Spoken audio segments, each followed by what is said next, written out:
Konrad Röntgen, profesor de física, en un clima de competitividad internacional, se interesa por las novedades llegadas a Europa sobre la radiación catódica. Röntgen es un apasionado de la fotografía, la cual jugará un papel decisivo en el descubrimiento de los rayos X, que serán el origen del diagnóstico por imagen.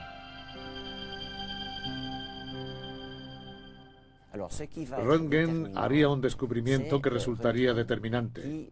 Un día su ayudante le llevó unas placas fotográficas. En aquella época todas las placas eran de vidrio. Dicho ayudante dominaba muy bien la técnica fotográfica, pero al llegar dijo: he cometido un error y he velado un lote de placas. Röntgen se preguntaba cómo podía haber ocurrido aquello. Las placas estaban en un cajón envueltas en papel negro y pensó que la fuente que pudo velar aquellas placas era un tubo catódico que había encima del cajón, el cual dejó la sombra de un aro metálico proyectada en las placas. Durante 6 semanas, Röntgen se dedica día y noche a estudiar el fenómeno. Descubre que un rayo ha velado las placas fotográficas. Lo denomina rayo X, la letra que en matemáticas define a la incógnita. Radiografía su mano y pronto imagina las aplicaciones médicas e industriales de su descubrimiento. Después, radiografía la mano de su esposa. Hace público su descubrimiento en Würzburg el 28 de diciembre de 1895, el mismo día que los hermanos Lumière presentan en París la primera proyección pública del cinematógrafo. Estos dos grandes inventos revolucionarán la historia contemporánea. 1901. El primer premio Nobel de Física se concede a Wilhelm Röntgen. Como humanista, no patenta su descubrimiento y su explotación queda libre. Los médicos atienden en institutos de física, donde son instalados los aparatos. Acuden tantos pacientes que los equipos son transportados a los hospitales. Existen 2 modos de lectura: las radioscopias, es decir, una imagen sobre una pantalla, y las fotografías, llamadas radiografías. En un principio se pensó que la radioscopia, al ser más fácil de utilizar, se impondría, pero se mejoró la emulsión y el tiempo de exposición de las radiografías. La mano de Madame Röntgen exigió un cuarto de hora. Los problemas de radioprotección, aunque ya eran conocidos en 1896, no se tenían en cuenta. Para poner a punto un aparato, tenían que someter sus propias manos a la radiación y comprobar así lo que se veía en la placa. Si veían los huesos, la radiación era suficiente. Y si no se los veían, necesitaban una radiación más penetrante. A lo largo del día, un equipo se mostraba inestable y sufría todo tipo de alteraciones. Los grandes conflictos de principios del siglo XX tienen como consecuencia el empleo generalizado de la radiografía para la detección de cuerpos extraños. Todos los ejércitos envían médicos militares al lugar del combate, lo más cerca posible del frente. A su regreso, muestran su convicción respecto al uso de la radiología en primera línea. Con ella pueden diagnosticar lesiones y detectar cuerpos extraños.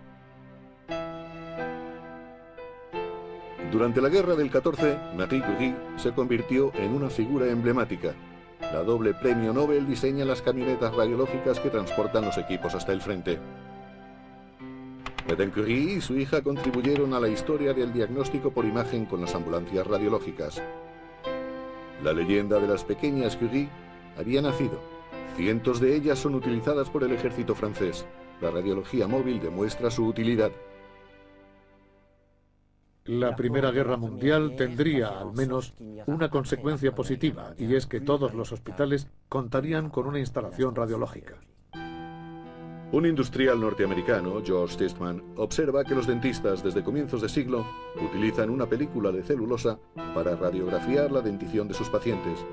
¿Por qué no utilizar el mismo material para las radiografías y sustituir así las placas fotográficas? El primer soporte que se inventa está compuesto de nitrato de celulosa, que es inflamable y explosivo. Durante los años 60 se sustituye por el acetato de celulosa. Finalmente, se recurre al polivinilo y las placas son irrompibles.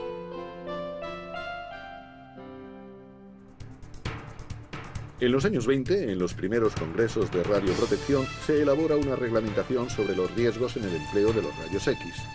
Los médicos sufren radiaciones y también los pacientes, aunque en menor medida. Cada año se contabilizan decenas de muertes por leucemia. Los rayos X golpean todas las células de una manera acumulativa. Una quemadura por radiación solar no tiene por qué dejar secuelas, pero la exposición excesiva a los rayos X deja huella en los genes celulares. Se rompe el ADN y se producen lesiones a largo plazo. En todo el mundo se elaboran reglamentaciones para proteger a los pacientes y a los manipuladores. En adelante, un cristal de plomo hace de pantalla protectora. Se produce un importante avance gracias al uso de productos de contraste inofensivos. En los años 30 puede seguirse su recorrido gracias a una cámara. Esta práctica supuso un gran avance en los campos de la urología y la gastroenterología. Las imágenes permiten constatar anomalías y orientar el diagnóstico. Durante 3/4 del siglo XX, la tuberculosis provoca millones de víctimas. Gracias a la radiología y a un derivado de la penicilina, se posibilita la detección preventiva de los focos de la tuberculosis pulmonar. La radiología supone un gran avance contra esta enfermedad. Los gobiernos se movilizan contra la terrible plaga. Los trabajadores en contacto con polvo sufren graves enfermedades. Los mineros están expuestos a la silicosis que obstruye los alveolos pulmonares. La radiología facilita su diagnóstico y contribuye a su curación. También se pretende conocer el estado de los bronquios cuando hay un destello en una placa fotográfica.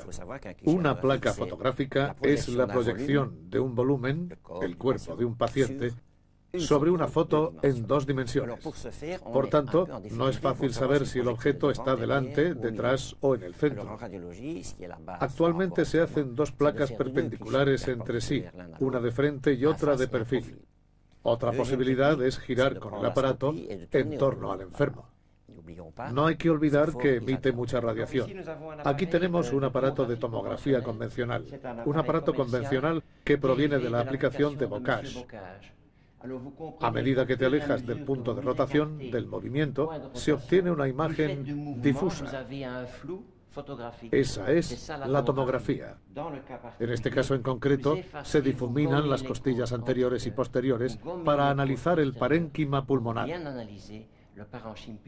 Este es el principio de la tomografía, que ha sido muy utilizada para la prevención de las afecciones pulmonares.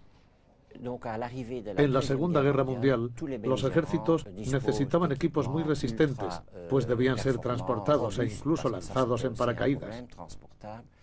Todos los contendientes contaban con ellos, y aunque no se hicieron grandes progresos, su difusión fue mayor que durante la Primera Guerra. Un equipo de rayos X está formado básicamente por 3 grandes componentes: el generador de rayos X, el tubo de rayos X y la mesa o mesas radiográficas. El generador, a su vez, está conformado por 2 partes: el comando desde donde se controla la exposición radiográfica y el transformador de alta encargado de suministrar el voltaje necesario para la producción de los rayos X. Partes del generador de rayos X. Comando o consola. El comando es un pequeño tablero que permite seleccionar valores como el kilovoltaje, miliamperaje y tiempo de exposición. También se pueden seleccionar otros parámetros que permiten refinar las imágenes radiográficas. Transformador. El transformador es un dispositivo eléctrico encargado de suministrar el voltaje necesario para la producción de los rayos X. Recordemos que los voltajes utilizados en este proceso oscilan entre los 40.000 y los 120.000 voltios, o lo que es lo mismo, entre los 40 kilovoltios y los 120 kilovoltios. Como su nombre lo indica, el transformador se encarga de convertir o transformar un voltaje mínimo inicial suministrado al equipo en los kilovoltajes necesarios para la obtención de los rayos X. Tubo de rayos X. El tubo de rayos X es el componente del equipo en donde estos se originan. Nuestro propósito en el presente video no es el de mostrar con lujo de detalles las distintas formas en que los rayos X se producen, sino el de hacer una descripción muy general del origen de los mismos. Partes del tubo de rayos X. El tubo de rayos X es una ampolla de vidrio plomado fabricada al vacío dentro de la cual se insertan algunos componentes eléctricos como un par de electrodos y un filamento de incandescencia rodeado de una copa de enfoque.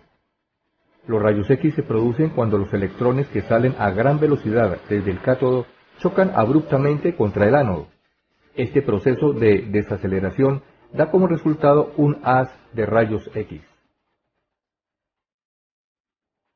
Los rayos X que salen del tubo son dirigidos hacia el paciente. Los rayos residuales son recibidos por la película radiográfica o por un sistema digitalizador para ser convertidos en la imagen radiográfica que todos conocemos. Mesa radiográfica. La mesa radiográfica es la parte del equipo que permite posicionar al paciente durante la realización del examen. Debajo de esta se instala el componente contenedor de la película o buki o, en su defecto, un sistema digitalizador de imagen, los cuales se mueven a lo largo de la mesa. Una vez hecha la exposición radiográfica, la película se lleva a revelar o, si se tiene un sistema digital, se realiza el manejo correspondiente para la visualización de la imagen en un monitor. Existen muchas variantes en los equipos de rayos X. Los hay con mesa fija o basculable, con fluoroscopia o sin ella, de mucho o de mediano miliamperaje, muy sofisticados o sencillos como el que estamos utilizando para el presente video. En fin, cualquiera que sea el equipo que estemos utilizando, existirán algunas características comunes que vale la pena describir. Por ejemplo, es posible aumentar o disminuir la distancia entre el foco y la película, a pesar de que la distancia estándar sea de 1 metro. El soporte de la mayoría de los equipos sencillos permite angular el tubo con el fin de ser disparado en otra dirección en el que se ubica otro buki llamado buki mural. La tecnología radiológica utiliza rayos de alta energía que pueden atravesar determinados tejidos del cuerpo y crear imágenes vitales para el diagnóstico y el tratamiento. La máquina de rayos X comprende un tubo de rayos X que contiene un par de electrodos o conductores denominados cátodo y ánodo. El cátodo es un filamento que libera energía cuando se activa la corriente eléctrica en forma similar a una bombilla. Esta energía es liberada en forma de electrones. El ánodo, ubicado en el extremo opuesto del tubo de rayos X, es un disco de tungsteno, material que atrae a los electrones. Cuando los electrones liberados por el cátodo entran en contacto con el tungsteno, liberan energía en forma de fotones. Estos fotones altamente energizados son conducidos a través de un cilindro de plomo y una serie de filtros para crear un haz de rayos X. El haz de rayos X es un haz de alta energía que puede ser absorbido únicamente por los tejidos densos del cuerpo, como el tejido óseo. Para realizar una radiografía, se coloca una placa radiográfica detrás del paciente y se posiciona al paciente entre la placa y la máquina de rayos X. Luego, la máquina de rayos X enfoca el haz de energía en una zona específica del cuerpo del paciente. Al pasar la energía de los rayos X a través del cuerpo del paciente, los fotones del haz alcanzan la placa y originan una reacción química. Las zonas donde la energía de los rayos X atraviesa el cuerpo aparecen en negro, mientras que las zonas en las que la energía es absorbida por los huesos aparecen en blanco. Mediante esta técnica se crea un radiográfico comúnmente llamado radiografía.